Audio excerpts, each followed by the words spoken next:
Vamos a dar comienzo a esta parte del precongreso dedicado a la nefropatología. Mi nombre es Claudio Mascheroni, nefrólogo de la ciudad de Rosario de Argentina.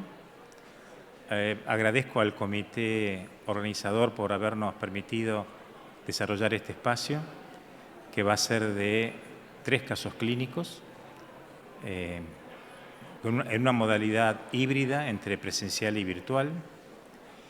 Y cada caso va a tener 15 minutos de duración, con 5 minutos de preguntas, así que ustedes estén atentos para hacer preguntas y que les alcancen el micrófono. Y vamos a empezar a presentar muy brevemente al doctor Helmut Renke, que no se lo ve por aquí, pero está desde Boston conectado y escuchándonos. Creo que por ahora va a aparecer. Ahí está Helmut. Bueno, el doctor Renke no precisa mucha presentación porque todos lo conocen, bueno, más allá de que es full profesor de patología en la Facultad de Medicina de la Universidad de Harvard y desarrolló toda su actividad en su laboratorio de patología renal del Brigham and Women's Hospital. Todos los conocemos como nuestro maestro. Es nuestro maestro de nefrólogos, de patólogos, un eterno maestro formador de recursos humanos en patología renal, como es Fernanda Toniolo, que está a mi lado, que fue residente de él, y que ella actualmente es patóloga del Servicio de Diagnóstico Patológico de Buenos Aires. Así que, y tenemos, además de 2 patólogos, porque Fernanda nos va a dar una visión latinoamericana de la patología de cada uno de estos casos, tenemos a 3 clínicos excelentes que van a discutir cada uno de los casos, que lo va a presentar Ricardo Correa Rotter.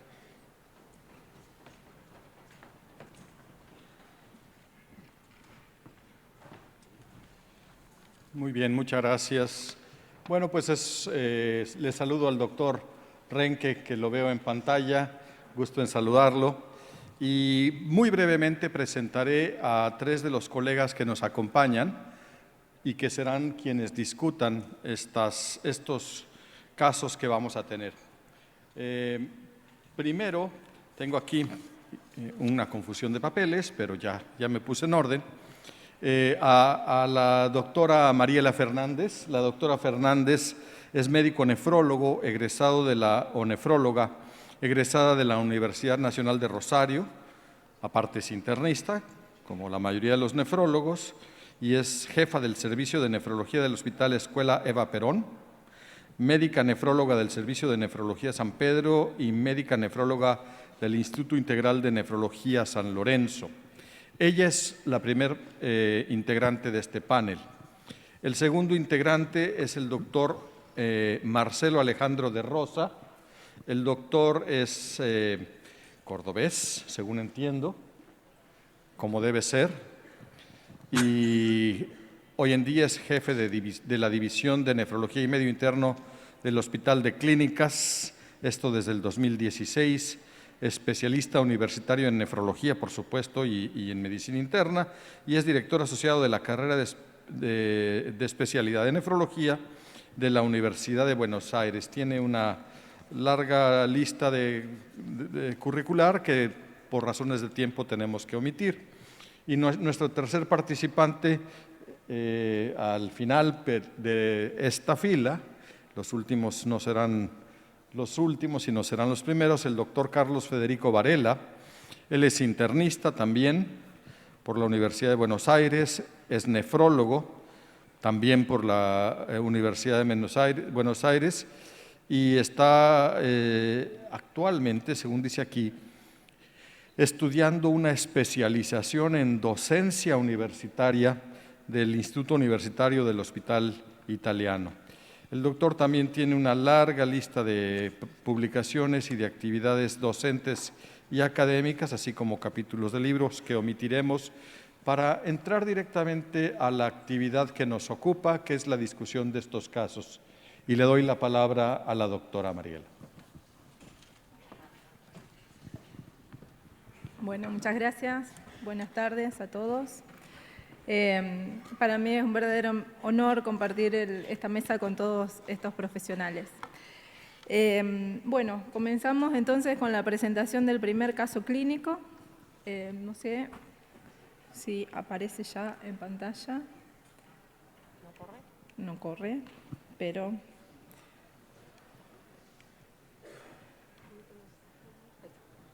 Vamos a ir para atrás, entonces. Bueno.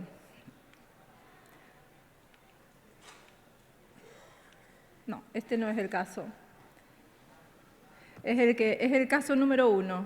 Está guardado como caso número 1.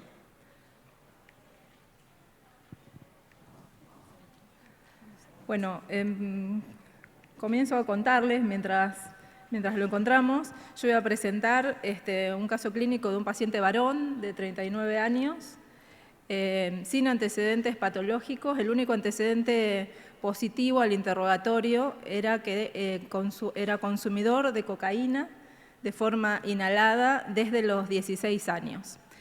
Él ingresó al hospital donde yo trabajo, ahí estamos.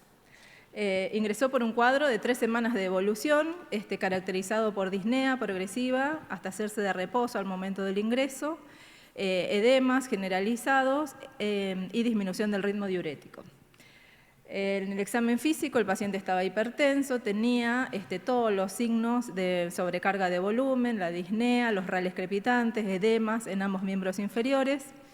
Le pedimos un laboratorio donde lo positivo era que tenía una anemia severa, con los valores como se ven ahí en el slide, una falla renal severa también y un sedimento urinario que tenía abundantes leucocitos y glóbulos rojos.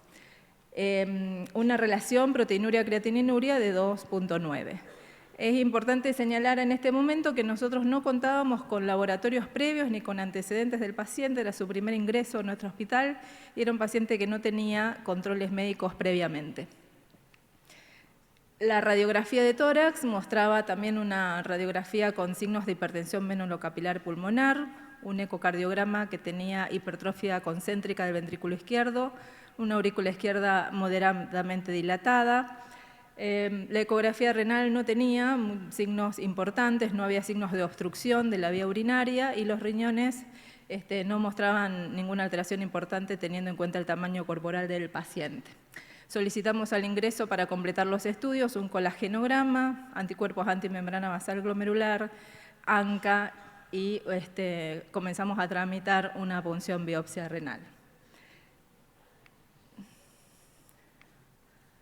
Bueno. No puedo pasar la siguiente diapositiva, pero bueno, con los datos que teníamos hasta aquí, nosotros nos hicimos los siguientes planteos diagnósticos. En primer término, las dos ramas grandes que se nos abrían era si se trataba de una falla renal aguda, secundaria a las causas que mencionamos ahí, por tóxicos teniendo en cuenta el antecedente del paciente de la adicción, o si se trataba de una rápidamente evolutiva por alguna vasculitis o alguna enfermedad endémica, pero el paciente carecía de foco para eso y el cuadro ya llevaba varias semanas. O si bien era una enfermedad renal crónica que se presentaba en su etapa terminal ya para comenzar con una terapia de reemplazo renal. En los primeros, el paciente tuvo una evolución, desde la internación no respondió al tratamiento diurético que comenzó desde el primer día, por lo que a las 24 horas ya tuvo que empezar con un plan de hemodiálisis a través de un catéter transitorio y durante las primeras 48-72 horas tuvo una complicación infecciosa, un cuadro de urosepsis que requirió tratamiento antibiótico, sostén inotrópico y que fue retrasando la realización de la biopsia de riñón. El laboratorio inmunológico finalmente dio negativo, salvo el dosaje de los anticuerpos de los ANCA-P, que nos dio positivo, pero que obtuvimos el resultado un mes después del ingreso del paciente. Así que bueno, con los datos que acabo de decirles y con los probables planteos diagnósticos que nos hicimos, le doy el paso ahora al doctor Helmut Renke para que nos comente los resultados de la biopsia de riñón. Ok, muchas gracias por la invitación de participar. Espero que ustedes puedan ver mi slide y me escuchen bien. Sí, se escucha bien. Se escucha y se ve perfecto, doctor. Ok. En todo caso, déjenme el puntero. La biopsia renal, como ustedes pueden ver acá, demuestra gran atrofia tubular y, desde luego, esclerosis glomerular muy extensa. La biopsia contenía 39 glomérulos, 20% de ellas con semilunas fibrocelulares y algunas lesiones activas, que se las voy a mostrar en un segundo, y 80% de semiluna fibrosada en glomérulos completamente obsoletos. Aquí ustedes tienen el PAS, que es nuestra tinción preferida, que demuestra claramente el compromiso glomerular, uno que otro glomérulo aún con menos lesiones y no completamente esclerosado. Aquí un detalle de la necrosis fibrinoide en uno de los glomérulos con fase activa de la lesión, y aquí los detalles de las crecientes fibrocelulares, como ustedes ven, el penacho glomerular reducido ya acá a una región completamente esclerosada, y aquí algunos capilares aún abiertos. Este es otro aspecto. Ustedes tienen aquí casi una reacción granulomatosa alrededor de este glomérulo completamente esclerosado y fibrosado. Estos son los detalles que uno ve en los glomérulos esclerosados por una creciente fibrosa. Ustedes ven la fragmentación de lo que era el penacho glomerular, aquí fragmentado en numerosos pedazos por la escara, la región fibrosada. Además tenía regiones de nefritis intersticial aguda, que no es rara encontrarla en los pacientes con lesión por ANCA. La inmunofluorescencia fue negativa para complejo inmune. Sin embargo, ustedes ven aquí una pequeña cantidad de depósitos que siempre nos llama la atención en estos casos. Los vasos sanguíneos con depósitos de C3, lo que es muy común en estos pacientes con una vasculopatía crónica. Las cadenas livianas, kappa y lambda, eran similares. Siempre en estos casos nosotros lo miramos eso. Al microscopio electrónico, ustedes ven aquí una membrana basal corrugada de un capilar completamente ocluido por elementos celulares sin depósitos óseos. De modo que el diagnóstico anatomopatológico es una glomerulonefritis proliferativa extracapilar con semilunas fibrocelulares al 20% de los glomérulos y fibrosas en el 80%. Pausa inmune por la inmunofluorescencia y asociada a un ANCA positivo. Además tenía una nefritis intersticial aguda, probablemente también esta relacionada al ANCA. En cuanto a los mecanismos inmunológicos, en las crescénticas nosotros vemos depósitos lineales de IgG en la enfermedad por anticuerpos antimembrana basal. Tenemos depósitos granulares que los vemos en las enfermedades por complejo inmune, como en el lupus, por ejemplo, o una postinfecciosa. Y en general las lesiones en ANCA son pausa inmune, vale decir que no tienen muchos depósitos. Sin embargo, en los casos especiales encontramos depósitos tanto a la inmunofluorescencia, como lo ven ustedes acá, o a nivel del microscopio electrónico con depósitos aquí mesangiales, subetendiales y muchas veces subendoteliales, como en este caso. Estas lesiones se pueden inducir, digamos, por hidralazina, propiltioracilo, minociclina, penicilina y, desde luego, cocaína, especialmente debido a la contaminación con levamisol y con procainamida. En un estudio que hicimos un tiempo atrás, nosotros encontramos que estos pacientes con una ANCA por droga tienen títulos sumamente altos de ANCA. Muchas veces tienen ANCA positivo, tanto el MPO como el PR3, de modo P y C ANCA positivo simultáneamente, y otros anticuerpos como antihistona o el ANA es positivo muchas veces en estos pacientes. Fuera de eso, como todos los pacientes con ANCA, tienen unas manifestaciones sistémicas importantes, y vale destacar en estos casos, por droga en general y por cocaína en especial, las lesiones de piel necróticas y también de los lóbulos del oído. Aquí ustedes tienen un ejemplo de esa publicación con daño extenso en la piel necrótica y en las orejas. Eso es lo que tengo para este caso número 1. Dejo de compartir. Bueno, a continuación voy a seguir yo entonces con la presentación mía desde el diapositivo donde habíamos quedado. Entonces, con la presentación del caso clínico del paciente y con el diagnóstico anatomopatológico al que arribamos con la biopsia, vamos a hacer una descripción rápida de las nefropatías inducidas por drogas y o fármacos. Sabemos que estas patologías se dan principalmente a través de 2 mecanismos diferentes, que son por lesión celular directa o por mecanismos inmunomediados. Cuando se trata de lesión celular directa, pueden verse implicadas cualquiera de las células pertenecientes al tejido renal, como son las células tubulares, las intersticiales y las células glomerulares.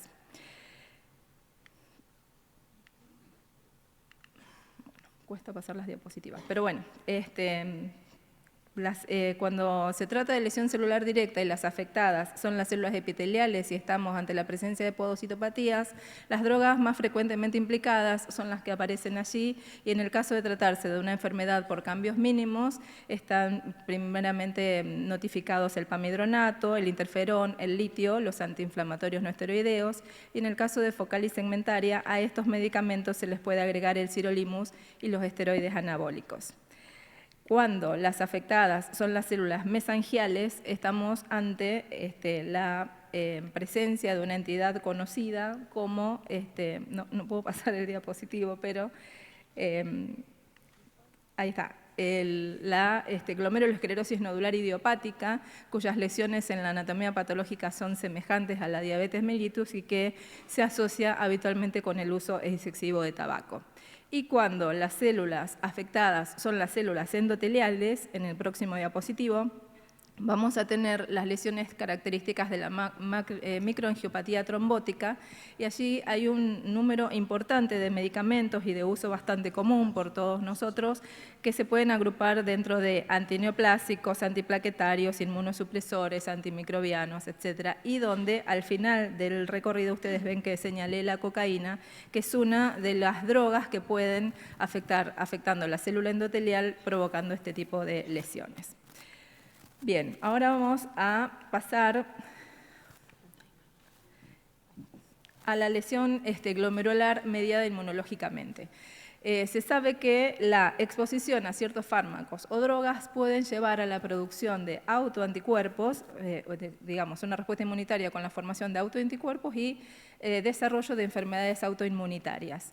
Es importante conocer esta relación porque es importante también poder hacer la diferenciación con sus contrapartes primarias, ya que el saber diferenciarlas y diagnosticarlas tempranamente van a tener una mejor resolución tanto del pronóstico como del tratamiento de estos pacientes. Ejemplos típicos de este tipo de lesiones inmunomediadas son las vasculitis asociadas a ANCA, como el caso que nos ocupa hoy, el lupus inducido por drogas y la nefropatía membranosa asociada a fármacos. Bien, en este cuadro ustedes van a ver un listado de fármacos implicados en las vasculitis asociadas a ANCA y tienen recuadrado arriba y en primer lugar la asociación de cocaína con levamisol. Como pueden ver, hay muchos reportes de casos y de series de casos donde se publicaron esta asociación y donde el compromiso renal se da casi hasta en el 44% de los casos. Otros fármacos implicados puede ser la hidralazina, que tiene un compromiso renal más significativo que la cocaína y el levamisol, y bueno, y después siguen la aminociclina y bueno, todos los medicamentos que allí tienen descriptos. Casi todos tienen compromiso renal, algunos compromiso renal y pulmonar, y como dijo el doctor, en los casos de cocaína y levamisol también hay compromiso hematológico de piel y de otros órganos. Pasamos ahora al cuadro de el lupus inducido por drogas. Y acá también van a tener un listado de grupos de medicamentos que lo pueden inducir y a su vez una clasificación del riesgo que tienen de provocar el lupus inducido por drogas en alto, moderado, bajo y muy bajo. Y como ven, las drogas más implicadas o con alto riesgo de producirlo son fundamentalmente la procainamida, la hidralazina y posteriormente otros muchos fármacos que son de uso muy común y que si bien tienen un riesgo más bajo, también es importante tenerlas en cuenta a la hora del interrogatorio de los pacientes. Y finalmente, la nefropatía membranosa asociada o implicada a fármacos, donde los fármacos más comunes implicados son, como todos sabemos, las sales de oro, la penicilamina, bucilamina, captopril, mercurio y antiinflamatorios no esteroideos. Bien. Vamos ahora a hablar un poquito más en detalle de lo que la cocaína puede hacer en el riñón. La cocaína es una sustancia que... bueno, voy a dejar esta y explico en esta las dos. Es una sustancia que su efecto tiene un potente efecto vasoconstrictor que depende de la liberación de dopamina y catecolaminas y de la inhibición de la recaptación de las mismas a nivel presináptico, lo que provoca una reacción sináptica intensa. Lo podemos ver acá en este gráfico, que acá está graficado la dopamina cuando sale de la unión presináptica y va al receptor en la unión posináptica. En el caso de la cocaína, que son esos circulitos fucsias que ven, la cocaína lo que hace es ocupar la recaptación de la dopamina, lo que lleva a que haya un aumento de los efectos de la noradrenalina, de la dopamina y de la serotonina, o sea que una reacción exagerada simpático-mimética. Todo eso lleva, en el siguiente slide, a todos los efectos que puede provocar a nivel renal la cocaína. Y vemos que puede provocar tanto infarto renal como glomerulonefritis rápidamente progresivas, síndrome urémico hemolítico, insuficiencia renal aguda, nefritis intersticial aguda. En el próximo vamos a ver los mecanismos por los cuales provoca todo esto. Por empezar, sabemos que la cocaína va a provocar hipertensión arterial y va a llevar al desarrollo o a hacer que el desarrollo a la enfermedad renal crónica sea más rápido. Por otro lado, puede provocar insuficiencia renal aguda y por distintas causas. La más común es la rabdomiólisis. La rabdomiólisis, la cocaína la puede dar directamente por isquemia de las miofibrillas del músculo esquelético, la cual se puede dar por la propia vasoconstricción o por episodios de excitación psicomotriz o de convulsiones que puedan tener los pacientes. También puede dar vasculitis por la misma liberación de endotelinas, puede dar también nefritis túbulo-intersticial por infiltrado, sobre todo linfocitario, como se veía en las fotos que mostró el doctor, y también puede dar microangiopatía trombótica cuando las más afectadas son las células endoteliales, como vimos anteriormente. A su vez también todo esto hay mayor agregación plaquetaria, mayor formación de matriz y depósito de matriz en el parénquima renal. Entonces, los mecanismos fisiopatológicos, la próxima, más importantes para producir insuficiencia renal aguda por cocaína son la rabdomiólisis aguda, puede ser la glomerulonefritis por anticuerpos antimembrana basal, las vasculitis ANCA-P, que está recuadrado porque es el caso hipertensión arterial maligna y nefritis intersticial. En la próxima vemos qué sucede con la cocaína y la insuficiencia renal crónica. Va a provocar un pobre control de la presión arterial, va a contribuir al progreso de la enfermedad renal crónica, incrementa la morbimortalidad por todas las causas cardiovasculares y a su vez aumenta también la tasa de infecciones en los pacientes que requieren tratamiento de diálisis. La próxima. La asociación de cocaína con levamisol es importante porque el levamisol es una droga que lo que hace es potenciar los efectos de la cocaína. Es una droga que está sacada del mercado, pero que se descubrió que estaba presente en la cocaína por el aumento de casos de vasculitis asociadas a la ingesta de estas drogas, de estas sustancias psicoactivas. En la próxima vamos a ver un gráfico donde la asociación de cocaína y levamisol, acá se observa bien cómo activa la quimiotaxis, es decir, activa los neutrófilos, digamos, y hace que estos expongan en su cara externa los antígenos de su propia cromatina y de sus proteínas, formando esas trampas extracelulares de neutrófilos, que son las que hacen formar los anticuerpos anti-citoplasma de los neutrófilos, que en los casos de asociación cocaína con levamisol no solamente van a ser contra mieloperoxidasa y contra antiproteinasa 3, sino que se vio también que se da contra otras proteínas de los neutrófilos, como son la lactoferrina, la elastasa, la captecina 6. Incluso, como dijo el doctor Helmut, también puede haber otros anticuerpos presentes en estos pacientes, como anticoagulante lúpico, anti-ADN, etcétera.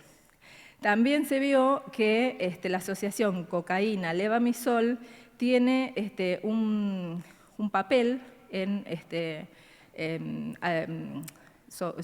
a través de la vía alterna del complemento en provocar microangiopatía trombótica por esa vía.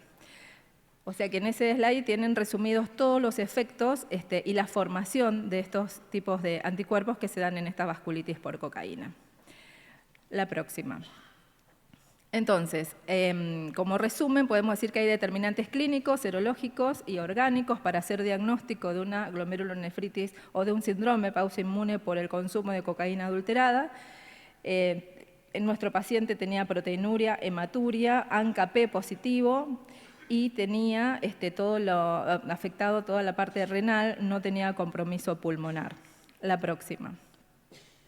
Entonces, el tratamiento de estos pacientes, habitualmente el pilar es retirar el agente agresor.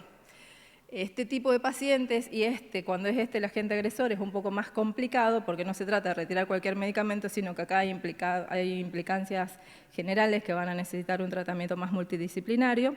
Y cuando el caso lo amerita, también requieren un tratamiento igual que las vasculitis primarias, con corticoides e inmunosupresores en casos graves, y en caso de compromiso pulmonar también se puede agregar plasmaféresis. Les cuento ahora la evolución de nuestro paciente o del paciente presentado. Nuestro paciente no se hizo la biopsia inmediatamente del ingreso por múltiples complicaciones infecciosas que tuvo, además de la infección urinaria, después hizo una infección asociada a catéter.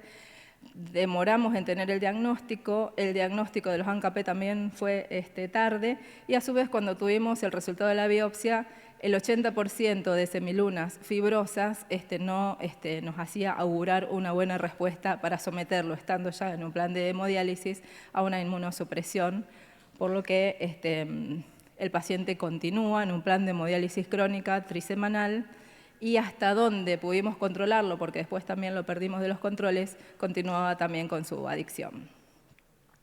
Como corolario podemos decir que, dada la alta prevalencia del consumo de estas drogas a nivel mundial, es fundamental conocer las posibles complicaciones, tanto de su consumo agudo como crónico, conocer las importantes lesiones renales que pueden ocasionar, y sería bueno incluir la detección del uso de cocaína cuando los nefrólogos investigamos una glomerulonefritis de rápida progresión. Gracias.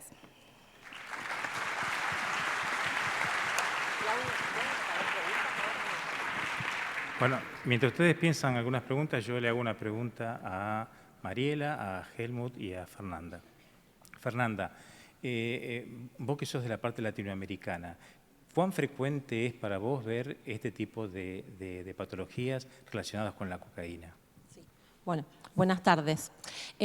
Justo estaba pensando cuando hablaba la doctora recién sobre la incidencia del uso de la cocaína en las biopsias renales que llegan, yo voy a hablar por Argentina, ¿no? No tengo tanta llegada a otros países, pero nosotros estamos teniendo muchas biopsias de pacientes jóvenes, sobre todo varones, hace una pequeña diferencia, más varones que mujeres, con microangiopatías trombóticas crónicas, o sea, chicos chicos jóvenes sin antecedentes previos que tienen vasos con lesiones, arteriolas con lesiones en catáfilas de cebolla, en onion skin, vasos más grandes también con daño muy importante, sin otra causa aparente.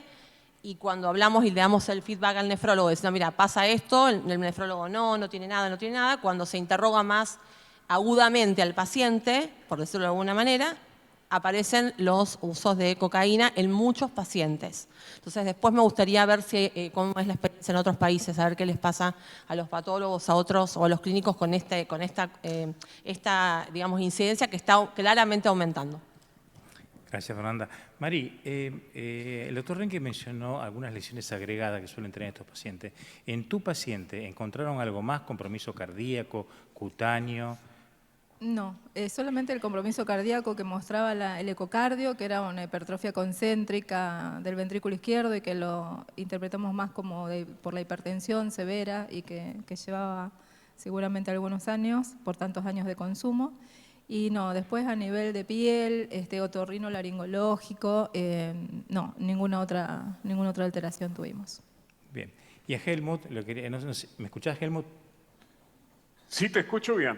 Te quería preguntar, el valor que le das a esos depósitos pequeños de IgG, si son un poco casi exclusivos de la cocaína. Y segundo, ¿cómo afecta cuando el paciente tiene que demorarse en realización de la biopsia por cuestiones infectológicas, por cuestiones de coagulación y demás? ¿Cómo afecta tu resultado a tu evaluación? Si tienes que tener en cuenta bien ese detalle. En primer lugar, los depósitos que se ven no son exclusivos de la cocaína o del levamisol.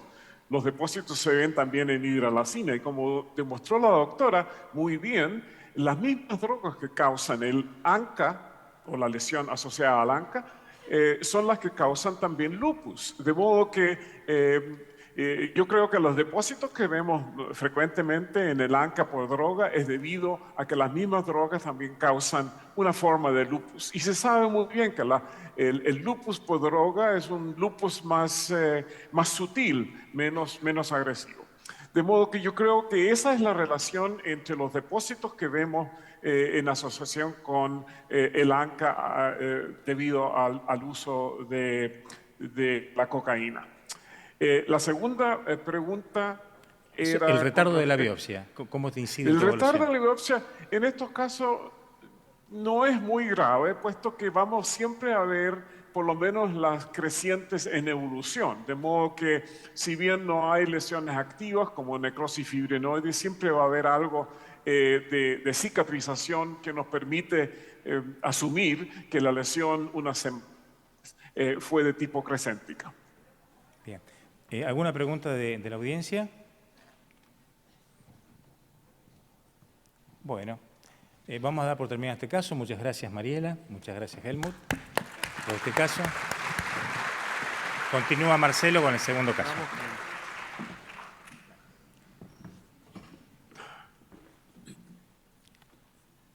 Bueno, quisiera la primera diapositiva. Primero quiero agradecer a Claudio la invitación a participar en este evento de casos clínicos y participar con el doctor Renke, que tanto lo hemos leído. Es un honor para mí participar con él. Vamos a la primera.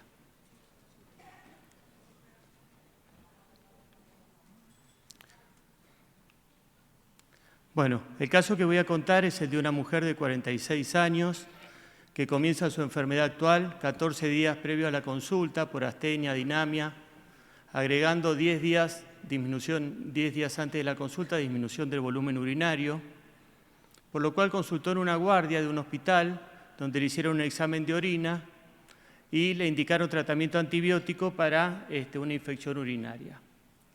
Persistió sintomática, no mejoraba, así que 48 horas después consultó en la guardia del hospital de clínica ya con náuseas y vómitos. Cuando la ven en la guardia estaba normotensa, con frecuencia cardíaca normal, respiratoria normal, afebril, saturaba bien, con un peso de 105 y un body 37. La paciente es oriunda de Buenos Aires, ex tabaquista, hipertensa, con obesidad, con antecedentes de un bypass gástrico un año previo a la consulta. En ese momento tenía un índice de masa corporal de 49, con antecedentes de una colecistectomía y de 4 embarazos con 4 cesáreas. Estaba medicada con pantoprazol, nebivolol y clonazepam. Un año antes tenía un laboratorio con hematocrito de 31, urea de 32 y creatinina de 1.1. O sea, un laboratorio con una función renal bastante preservada.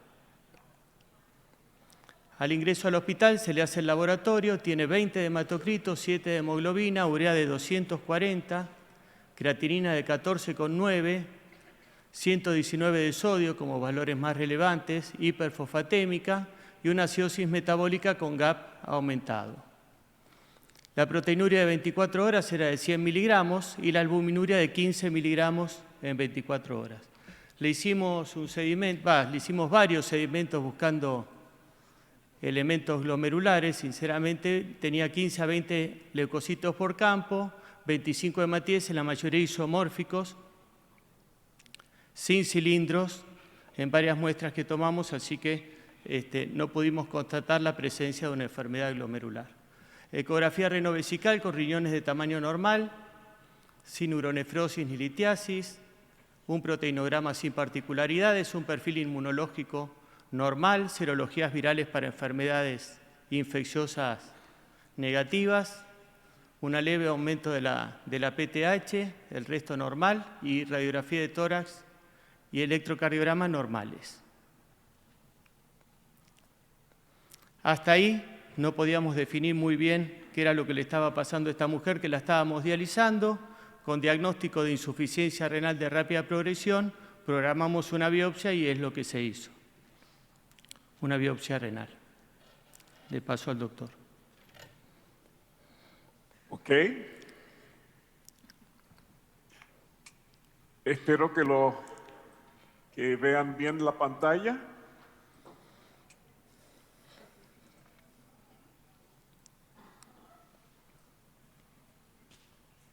Estos casos cada vez los estamos viendo más específicamente probablemente porque la incidencia de esta complicación ha aumentado en los últimos años, a mi parecer, pero también porque la pesquisamos con más seguridad. Al PAS, que es la tinción más frecuente usada, por lo menos en nuestro ambiente, realmente esta lesión no aparece y ya les voy a explicar por qué. En primer lugar, aquí ustedes tienen un mediano aumento de la corteza y un menor aumento arriba.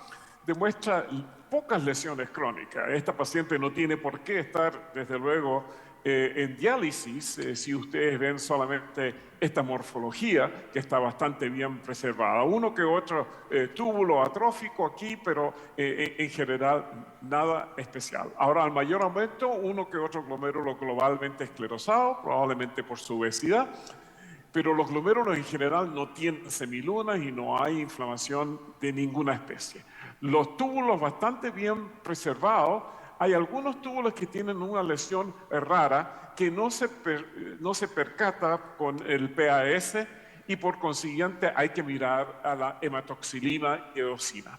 Y en la hematoxilina y eosina, ustedes ven acá, tampoco se ve gran lesión de ninguna especie, uno que otro linfocito, pero nada significa. Sin embargo, si ustedes polarizan la luz del microscopio, ustedes van a ver los cristales de oxalato de calcio que ocluyen mucho los túbulos.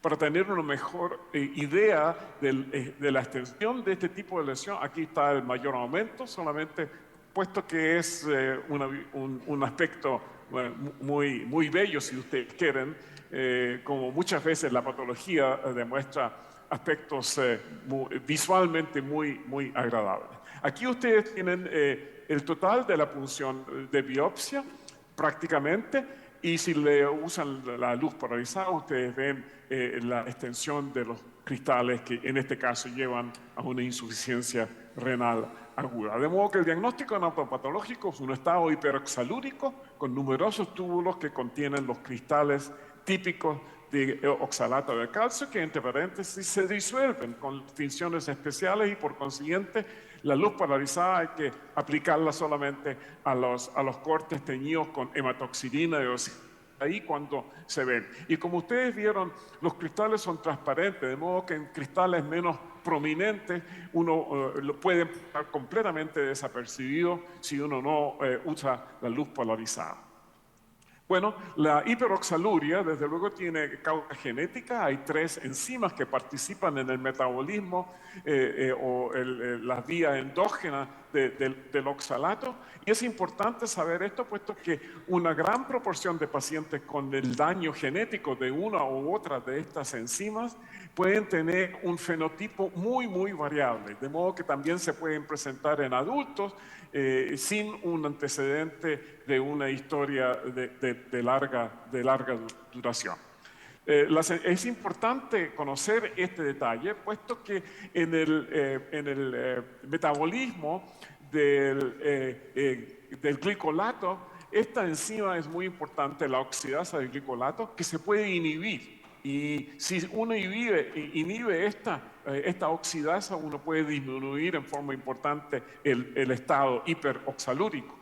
Y esto fue demostrado ahora recientemente con una droga, el lumasiran, que interfiere con esa enzima endógenamente y desde luego produce una caída importante de la excreción de oxalato de calcio en 24 horas, como ustedes lo ven, llegando casi a niveles normales en estos pacientes con un defecto genético que lleva a esta complicación. Desde luego, mucho más frecuente que las lesiones genéticas son la hiperoxaluria secundaria debido a dieta pobre en calcio, deficiencia de vitamina B6, aumento de precursores del oxalato como toxicidad por el etilenglicol, exageración en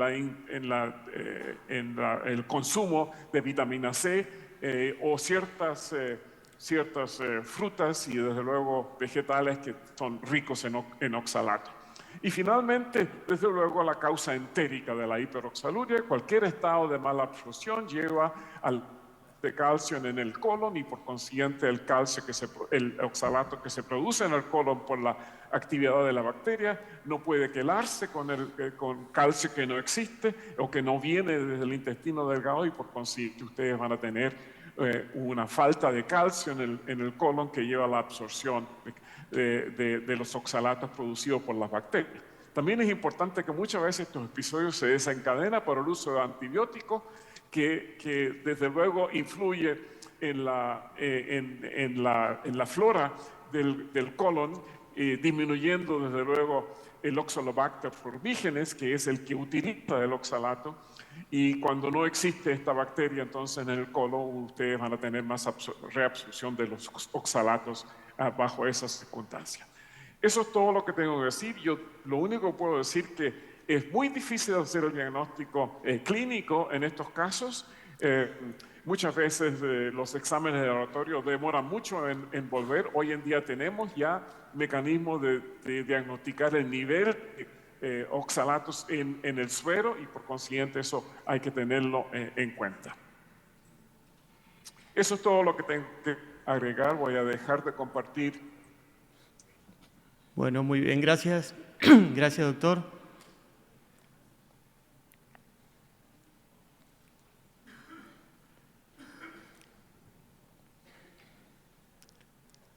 Entonces, bueno, ya el doctor un poco contó lo que es la fisiopatología, que tenemos formas primarias, genéticas, la edad de diagnóstico habitualmente es alrededor de los 5 años, así que es menos probable que los médicos de adultos lo veamos. La forma secundaria, que es la que tenemos que pensar nosotros, habitualmente asociada a patología del tubo digestivo. El oxalato proviene de 2 fuentes, como vimos recién, entonces una fuente hepática para los casos genéticos y una fuente digestiva para los casos secundarios, y en ambas formas lo que produce es a nivel túbulo intersticial una nefrocalcinosis, que es un motivo de consulta bastante frecuente en el consultorio. Llegan pacientes con hiperecogenicidad ecográfica aumentada y diagnóstico presuntivo de nefrocalcinosis, y nosotros tenemos que saber que la oxaluria es una de las 4 formas de nefrocalcinosis. Este es un estudio belga donde estudiaron oxalurias secundarias y los diagnósticos, y se ve cómo hay una predominancia de sexo masculino, una edad más o menos de 60 años. Los pacientes previamente eran hipertensos, la mayoría tenían enfermedad renal crónica o diabetes, y las causas estaban vinculadas a mala absorción intestinal, pancreatitis crónica, bypass gástrico, uso de Orlistat, toda patología que lo podemos llegar a ver en nuestros pacientes adultos. El IDE-RUX es esta cirugía, se deja una pequeña cámara gástrica, no sé si se puede señalar, una pequeña cámara gástrica, el delgado sigue su camino, la comida sigue su camino con el delgado, y la cámara gástrica grande se conecta distalmente produciendo dos mecanismos de descenso de peso. Uno, un estómago muy pequeño de 15 a 30 mililitros. El segundo mecanismo es la mala absorción y es lo que más perjudica a estos pacientes. Esta es una pequeña serie de los patólogos de Columbia, de pacientes con bypass gástrico tipo IDE-RUX, que es el que tenía la paciente, y está señalado ahí como la mayoría de las veces el diagnóstico ya es con enfermedad renal crónica terminal y el tiempo desde la biopsia hasta que se inicia la diálisis es muy breve, como que llegamos bastante tarde. En cuanto a la forma primaria de tratamiento, la forma genética, el tratamiento actual es el trasplante hepático, pero afortunadamente la FDA y la EMA ya aprobaron el lumasiran, que es un tratamiento específico para la oxaluria en niños de causa genética, sobre todo la tipo 1. En adultos, lo que tenemos que hacer es aumentar la ingesta de líquidos, dieta baja en oxalato, reducir las grasas, una dieta normal en calcio, porque si reducimos el calcio queda más oxalato libre, que se absorbe más, así que la restricción cálcica está contraindicada, y eventualmente el uso de colestiramina. Un aspecto importante de esto podría ser, perdón, la pasé de largo.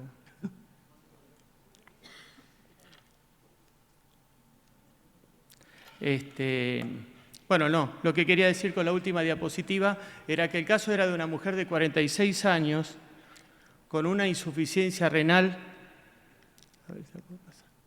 Ahí llego, de rápida progresión, que el sedimento de orina era normal, realmente estábamos en un brete, pues no sabíamos por qué la estábamos dializando. El mérito se lo lleva la patóloga, que está acá con nosotros, porque estudió muy bien la biopsia y creo que para que ella pueda estudiar la biopsia, el mérito nuestro es hacer una buena historia clínica. Así que creo que vamos a estar todos de acuerdo que ella también se ayudó con nuestra historia clínica.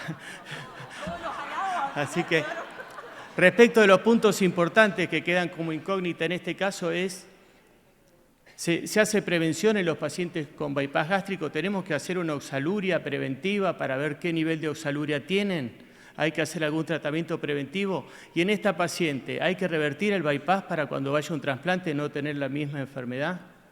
Son incógnitas que, bueno, lo dejo para las opiniones. ¿Sí? Bueno, muchas gracias.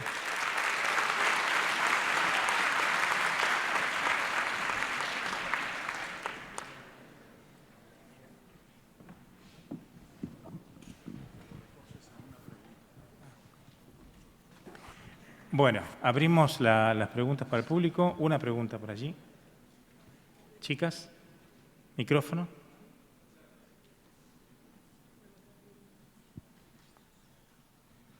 Tenemos tiempo para una sola pregunta, así que tienes el honor. Allá. Me voy por allá.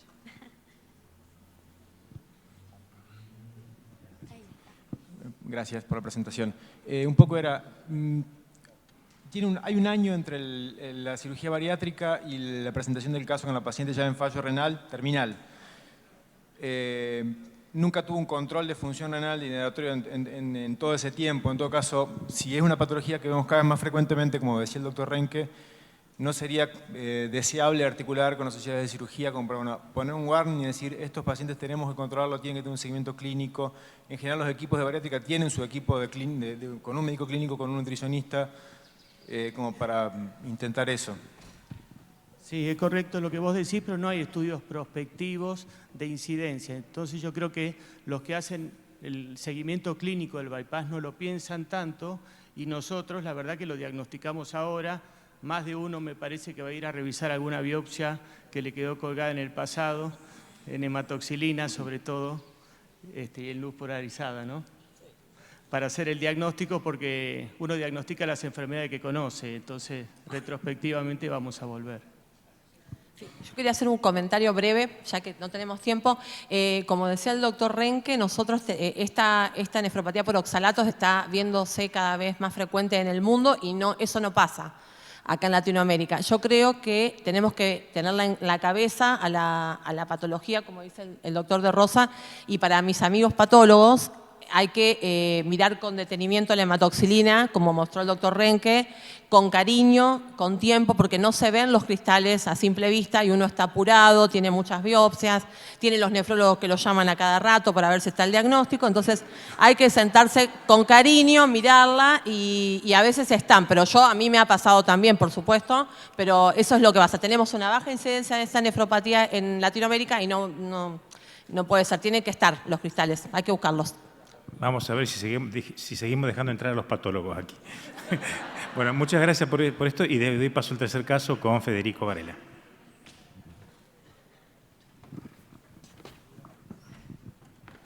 Bueno, buenas tardes. Muchísimas gracias por la invitación. Vamos a empezar con el caso que sigue.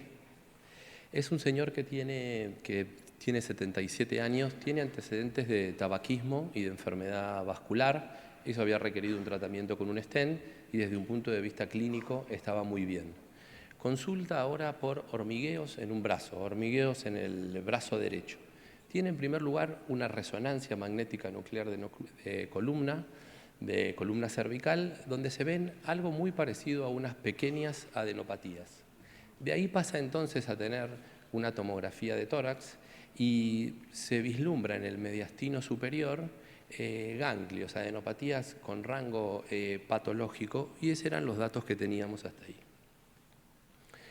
Entonces se avanza con la evaluación de los ganglios que tenía y lo primero que se intenta hacer es un PET y una biopsia. En el PET hay una captación, pero no es específica para nada, y viene un resultado de un trastorno linfoproliferativo de bajo grado como posibilidad.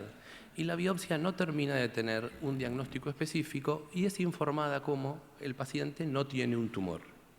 Luego, al unísono, o mientras tanto, mientras iba sucediendo la investigación de eso, el paciente va desarrollando tres cosas importantes.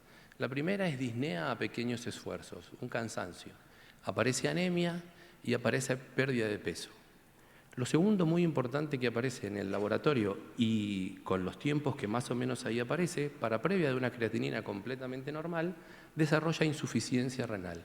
Pero muy importante, se evalúa varias veces y el paciente no tiene ni sangre ni proteínas en orina. Tiene una lista larguísima de otros estudios, son todos normales, y lo único que figura como patológico son unas cadenas livianas libres séricas, que son patológicas a nivel sérico, ¿no? Son patológicas para capa, lambda son normales y tienen una relación normal. Entonces, con el diagnóstico de filtrado glomerular reciente y progresivo, en un paciente con una probable enfermedad sistémica y con una pequeña banda monoclonal, se hace una biopsia renal.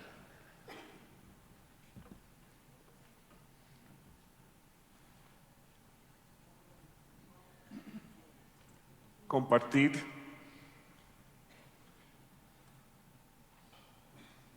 Espero que la vean ahí.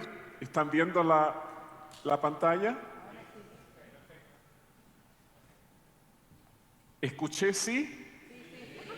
Sí, sí. Ok. Aquí ustedes ven un menor aumento de la corteza con glomérulos completamente esclerosados y con unos vasos renales, arteriales muy llamativos. Otro acercamiento en la corteza, ustedes ven aquí a glomérulos perfectamente normales, glomérulos hipoperfundidos y nuevamente el daño vascular muy importante.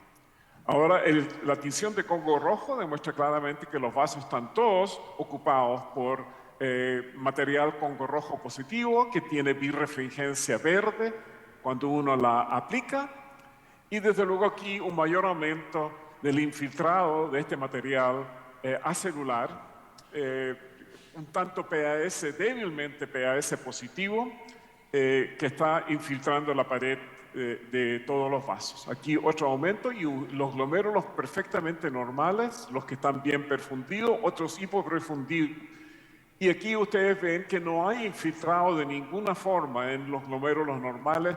Aquí un glomérulo hipoperfundido por el daño vascular. Ahora, la microscopía electrónica no hay absolutamente nada en cuanto a depósitos o amorfos o fibrilares en la microscopía electrónica, y aquí ustedes tienen otra visión, el mesangio perfectamente normal, la pared capilar perfecta, y ustedes ven acá los penachos glomerulares, los podocitos perfectamente bien mantenidos. Ahora, la microscopía electrónica claramente muestra cadenas kappa reactivos para todo el material que ocupaba la pared arterial, la cadena lambda negativa. Ven ustedes que los cilindros hialinos en el túbulo son positivos para ambas cadenas, y desde luego las proteínas de reabsorción en el túbulo, los túbulos proximales marcan mucho más para kappa como lambda, y por consiguiente esto es muy sospechoso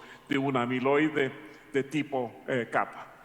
Ahora, la microscopía electrónica de los vasos en ese riñón demuestran claramente el material amorfo que infiltra la pared en forma difusa. Aquí ustedes tienen el endotelio de esta arteria o arteriola, y desde luego a mayor aumento ustedes ven el material fibrilar característico de la amiloide. Amiloidosis AL de tipo kappa, con compromiso difuso de la vasculatura, algo desusual desde luego en el amiloide. Ustedes esperan amiloide en el glomérulo con una proteinuria significativa, sin embargo una proporción de estos pacientes tienen este tipo de distribución. Brevemente les voy a mostrar las biopsias obtenidas previamente. Habían hecho una biopsia de piel, que nosotros las analizamos tal como analizamos a los riñones, con inmunofluorescencia y con microscopía electrónica. Y en este caso la piel no tenía grandes lesiones, salvo a nivel del músculo liso aquí, el músculo liso del folículo capilar. Ustedes ven un esbozo de material Congo rojo positivo, y desde luego positivo para cadenas kappa y no para cadenas lambda. Y al microscopio electrónico de la piel, que ustedes tienen el epitelio, con la membrana basal del epitelio de la piel, aquí la página y ciertos pequeños agregados de material fibrilar, como lo ven ustedes, y a mayor aumento con las características típicas de amiloide. De modo que esta piel, que era la subrogante para hacer un diagnóstico, era muy sospechosa para un amiloide de tipo kappa. Prefirieron eventualmente hacer la biopsia renal. Ahora, nosotros revisamos la biopsia del tracto gastrointestinal que este paciente se había sometido por una hemorragia intestinal que se estaba investigando, y desafortunadamente los patólogos gastrointestinales no hicieron el Congo rojo. Cuando yo retrospectivamente hice el Congo rojo, ustedes ven Congo rojo positivo en los vasos, en este caso del duodeno, con birrefringencia verde, característica del amiloide, y el análisis espectrométrico en este caso demostró que el compromiso era por el mismo amiloide AL de tipo kappa.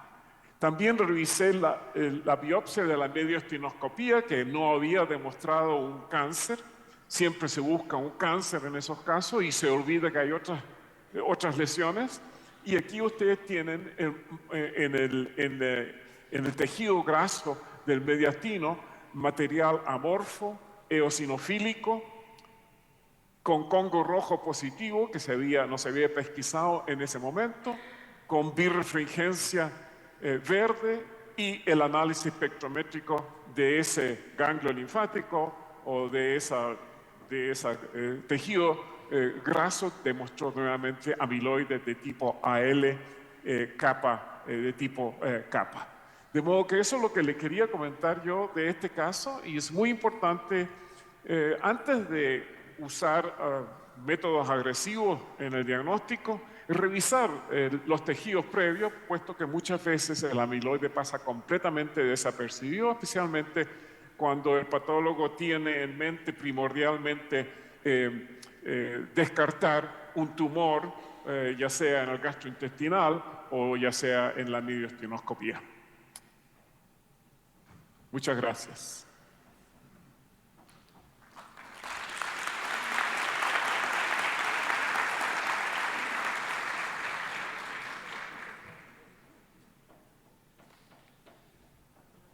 Bueno, muy bien. Entonces lo que tenemos es un paciente que tiene una amiloidosis AL, con la cadena liviana kappa y con compromiso vascular exclusivo. Como todos sabemos, las amiloidosis es un grupo heterogéneo de enfermedades, donde hay un trastorno en el plegamiento de distintas proteínas.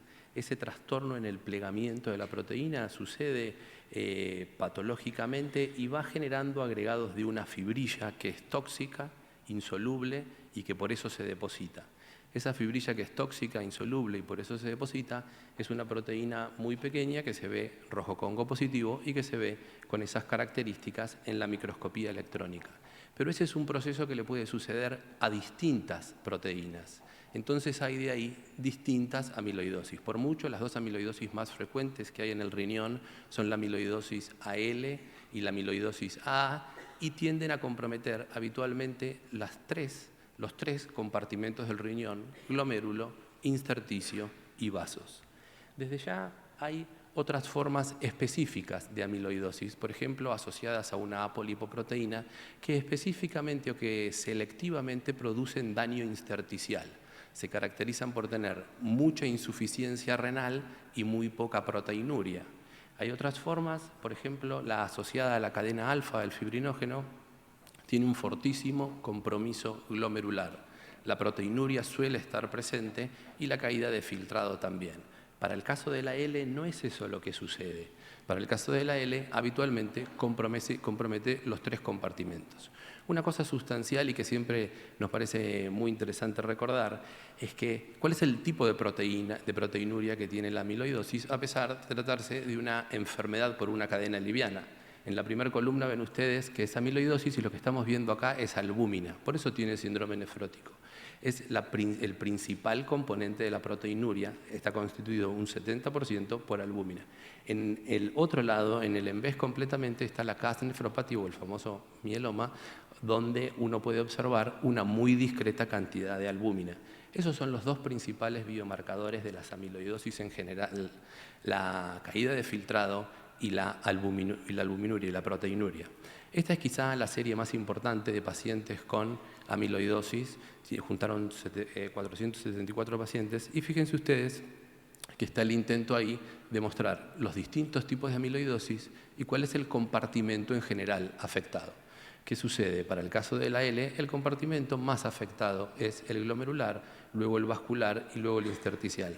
Hay algunos casos específicos, como habíamos dicho recién. La última, la de la apolipoproteína, un compromiso intersticial más fuerte y, por ejemplo, la de la LECT tiene un compromiso intersticial también muy importante. Ese compromiso de ese sector se traduce en la clínica. Fíjense ustedes las distintas caídas de filtrado que pueden tener los distintos pacientes, pero para el caso de las amiloidosis AL, lo cardinal, más que la caída de filtrado, es el volumen de proteinuria, el síndrome nefrótico y, por lo tanto, el volumen de albúmina. Es ahí, esto no enfoca, donde se puede ver eso.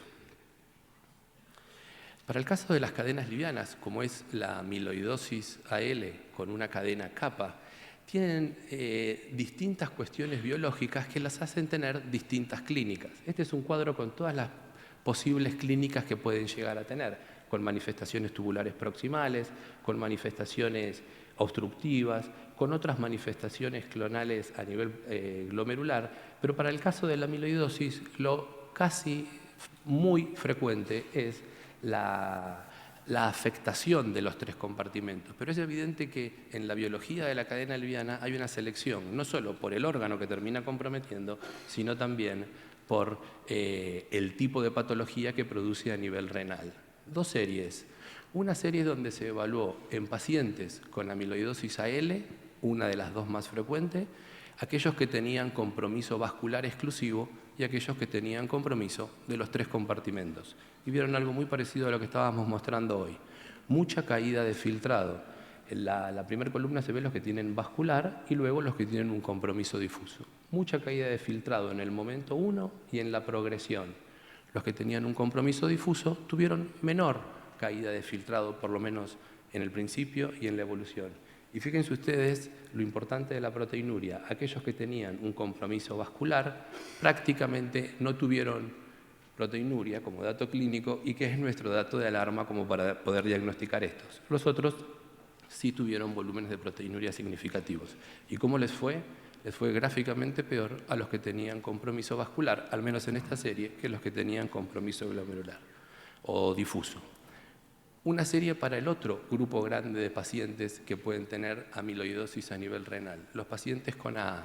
Una serie de pacientes donde tenían artritis reumatoidea como motor inflamatorio y por eso tenían este tipo de amiloidosis. Les fue exactamente al revés.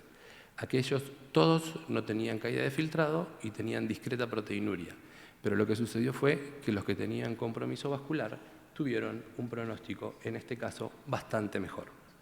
Un trabajo brasilero lo traemos porque intentó juntar un poco cómo es la evolución en cuanto a la insuficiencia renal y el sitio donde se producen los depósitos del amiloide. Y fíjense ustedes que encuentran, por lo menos en el estudio binario, 3 factores muy importantes para desarrollar en amiloidosis, esta es una base de pacientes con amiloidosis combinadas, 3 factores muy importantes para desarrollar insuficiencia renal: la historia de hipertensión, el compromiso vascular, como se ve por los subredios, y luego la glomerulosclerosis general. Evidentemente el compromiso vascular, por algún mecanismo isquémico o el que sea, produce evidentemente caída de filtrado. Lo último, un caso de la literatura recientemente publicado con unas características similares, o 2. La primera, compromiso vascular exclusivo, y la segunda es kappa. Las amiloidosis son fuertemente lambda, los mielomas son fuertemente kappa. Quizá aquellas que tienen kappa tienen mayor compromiso vascular, que tienen cadena liviana kappa como motor de enfermedad, mayor compromiso vascular, no me animo a decir casi exclusivo. Últimas 3 cosas. La amiloidosis AL y la A suelen comprometer los 3 compartimentos, pero eventualmente tienen un compromiso casi exclusivo vascular.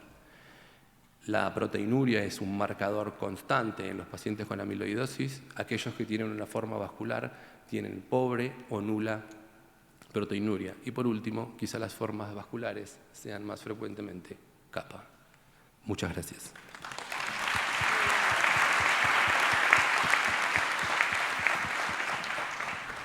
Muchas gracias, caso fascinante, y agradecemos la discusión y la presentación del doctor Renke. Tenemos tiempo limitado y he sido notificado que hay tiempo para una pregunta. Si hay alguien que quiera hacer una pregunta, ¿quién tiene el micrófono en la mano?